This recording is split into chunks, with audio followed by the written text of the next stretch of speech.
Time in the Ballarat Football League, and we welcome along combatants Sunbury and Lake Wendouree with Rick Ward and Gavin Webb. And great to see you guys here again this week.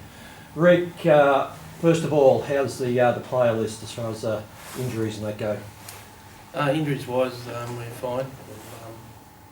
I don't think anyone will miss because of injury, and obviously Tim Hill will be available after suspension. Going to ask about Tim, obviously pretty keen to find a spot for him. Oh yeah, he'll play, 100%. How much, what sort of role does he get as he comes into the team? Yeah, he's pretty versatile, so he can play wing, mid, play for small forward, and actually if we needed it, he could go down back if we needed it. Gavin, same question as far as injuries go. You brought a couple of guys back for the first semi-final. Obviously Nathan Pring was there, as was Tanner Robertson. How did they pulled up? Yeah, fine. They're obviously a little bit underdone. They've been out. Nathan Pring's been out for a long time, but he got through, and we trained last night, and he's put up pretty good, better than expected. So he had a bit of an influence, and I understand he's not full fitness, but he's still going to contribute and impact the game, I think. So. Back out there. As far as the big man department, that obviously it's a strength of Sunbury, so you're going to need all the big man you can get. Oh, look, Tanner Robertson's done a pretty good job this year, considering he's been a lead up forward the last 2 or 3 years. So we know he's undersized. Cobber's obviously a really good player and got height and weight over our guys, but we knew this coming into the year that this is how we're going to have to play and set up in there. So we've got a couple of other options that can go through there, and that we've done that a lot this year. 2 or 3 guys have rotated through there, and that's just how we have to do it. So just back on Nathan Pring, as you said, he's certainly underdone. You could see that early in the game with a touch. He seemed to find his feet late in the game. Yep. He was affected around forward. I know Redan were obviously probably falling away at that stage, but at least that was encouraging to see him getting better and playing the game out. Yeah, the first half he didn't do much at all, but he kicked 2 goals. I think he had about 15 possessions. Most weeks from a small forward, probably take that. So I think he'll be better for the run. Yeah. Just going back to Rick and just talking about the big man department, we spoke about it last week, and I think unfortunately he's probably against Bacchus Marsh, you probably had to lower your colours on the day around the ground particularly, but this game is a real opportunity where you've got the ascendancy, I think, in the big man department. Well, we thought that last week too, and we certainly got our colours lowered. Bacchus Marsh was superb, and their ruckman clearly took the honours against both of our key ruckmen. So hopefully, I'm pretty confident that we'll get a better showing.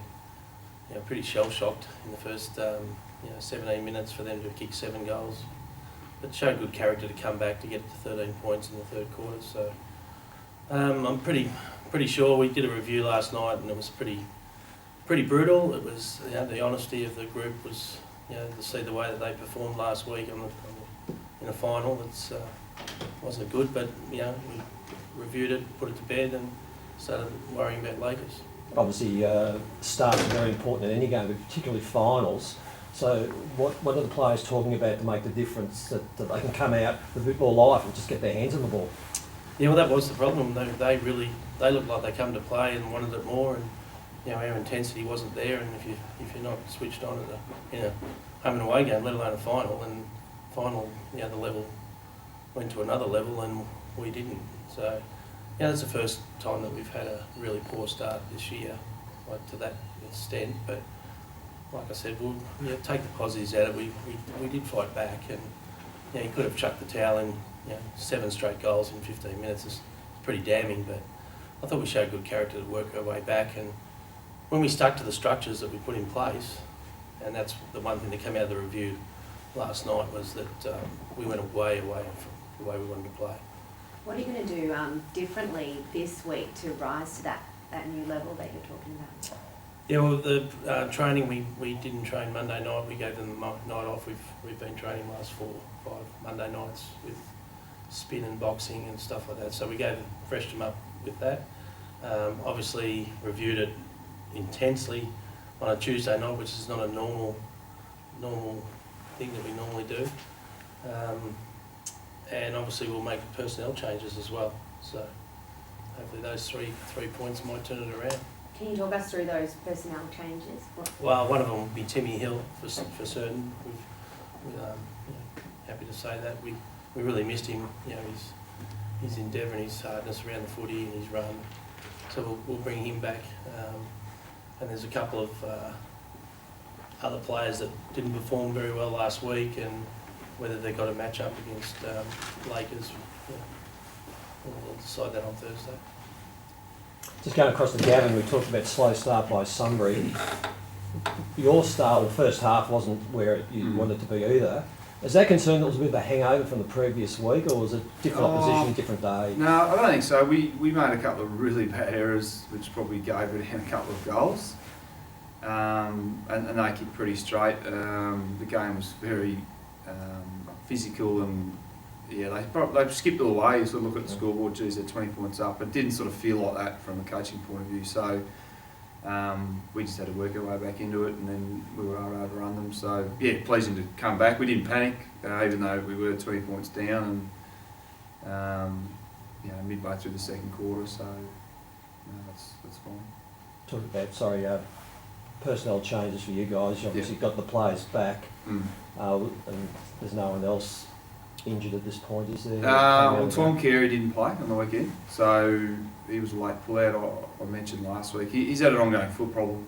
Everyone knows that. So it's just a management thing with him. So he's more than likely to play this week.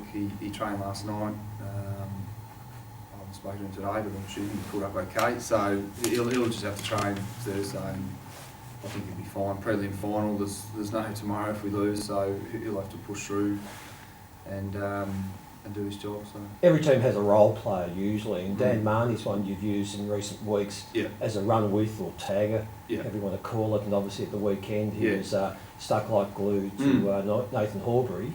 Is there a role in this game? Is he a sort of player you might say we'll use him on Alec Magan? Potentially, yeah, or it could be Medcraft. They've obviously got some other key players we need to have a good look at. So Dan Marnie's played a number of roles this year. His first half of the year was sort of wing forward. He was in the back line there for a while. At times we've used him as a tagger. So he's got some different strings to his bow. He's not just a tagger, but potentially we do use him as a tagger, yeah.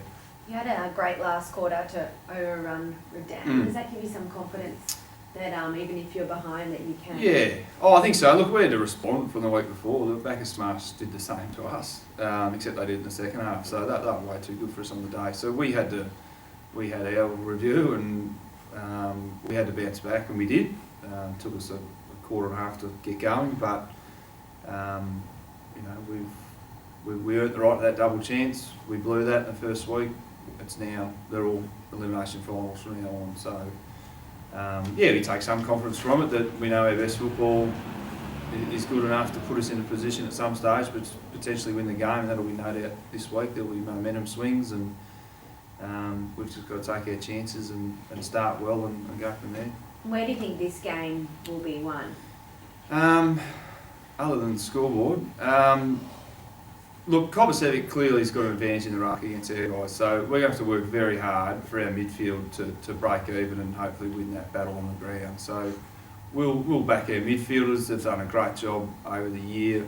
Most weeks we've broken even, if not won the midfield battle, despite coming up against bigger and better ruck than what we've got. So we'll back our midfielders against Sunbury's like we would any team.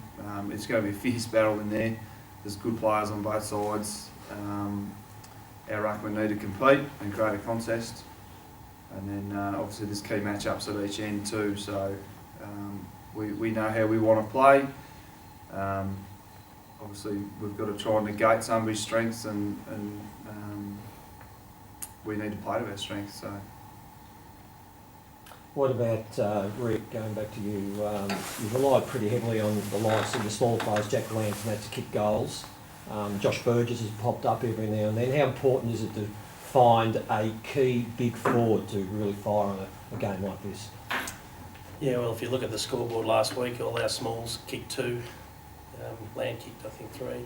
So we actually need some key forwards to stand up in these big games. and they did against the Darley final. We didn't last week.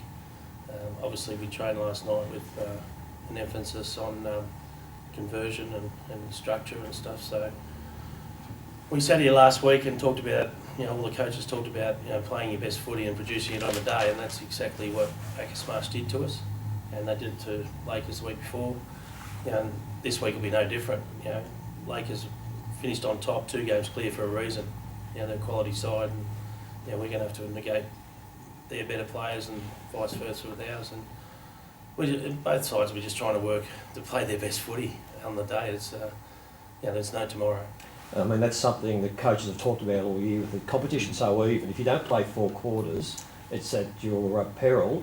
And neither of your teams, Sunbury or Lakers, have produced that anywhere near a 4-quarter effort, really, in the finals, I guess, up to the standard you'd want. I'd take the first week against Darley.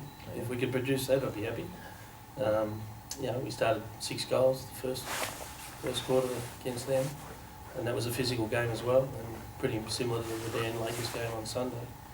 So we know our players can do it, and maybe it'll be the same with his players. So it's been a good year for evenness across the top 5 or 6 teams. So I don't think it'll be any different this week. Gavin, on that note, just need a 4-quarter effort to at least as a starting point. Yeah, the comp is that even, everyone's known that, even from pre-season, that you could sort of predict or trying to work out who's going to fit